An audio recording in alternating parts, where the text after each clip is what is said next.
Thanks for coming in. Did you get any blowback from the governor's office concerning your response to the BP settlement? No, not yet. Not yet. I'm not expecting any, but so far, no. Mm-hmm. What kind of response have you gotten from the constituents? Very strongly positive. They share the concern that I have. A lot of local public officials share those concerns.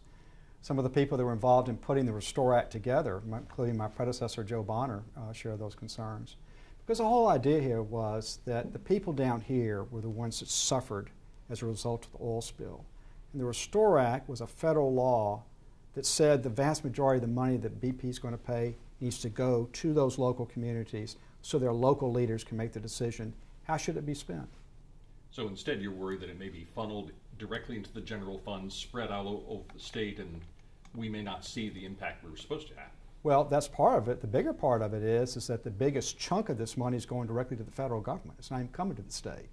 So we have a lot of money going to the federal government that shouldn't be going there, and money that should have been coming down here has been allocated to the state government. It's going to be spent in the general fund where we have a real problem, but it's going to be spent because of a huge disaster that happened down here, and the disaster in the general fund had nothing to do with that disaster. They're two different things.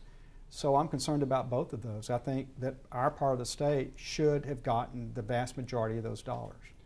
Do you think there's still a chance that will happen?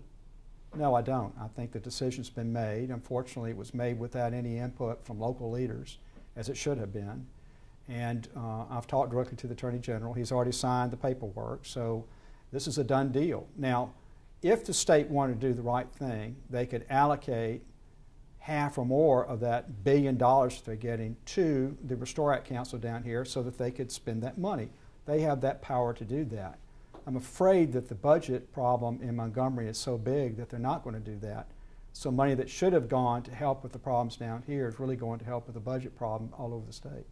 Did the governor's office or the Attorney General's office contact you in any way before this was set? No, we heard nothing about it until they made their public announcement Thursday morning, and then we started doing our own homework because we didn't know this was coming, and found out as we started digging into it that this was a deal that funneled the vast majority of the dollars to the federal government and the state government and not to local people. Let's talk for a minute about what's going on in Greece. Yeah. People here may think, well, that's thousands of miles away, has no impact on us. Is that a valid concern? Oh, I think this is a problem for the United States. First of all, this is a developed European country, and what happens there is going to have a big impact on the rest of Europe. Europe is already experiencing some financial and economic problems. That's a major export area for the United States and for the Port of Mobile. So yes, it does have an impact on us here. Plus, we know that Vladimir Putin is using this as a way to try to get Russia in good graces with Greece. He'd love to have a Mediterranean foothold. So I think we have a national security interest to see what we can do to avoid this. Talk about the Confederate flag. South Carolina is debating that today. What do you think? Do you think that it's time to put the Confederate flag away in a museum? Well, yes. I mean, I think the governor made the decision 2 weeks ago, and it's a decision that I support, to take the Confederate flag down from the actual Capitol grounds in Montgomery. But that doesn't mean that the Confederate flag shouldn't be in historical museums. That certainly doesn't mean that individual citizens of the United States who want to own and display a Confederate flag can't do that. That's their First Amendment right. So even though some would regard it as a racist symbol?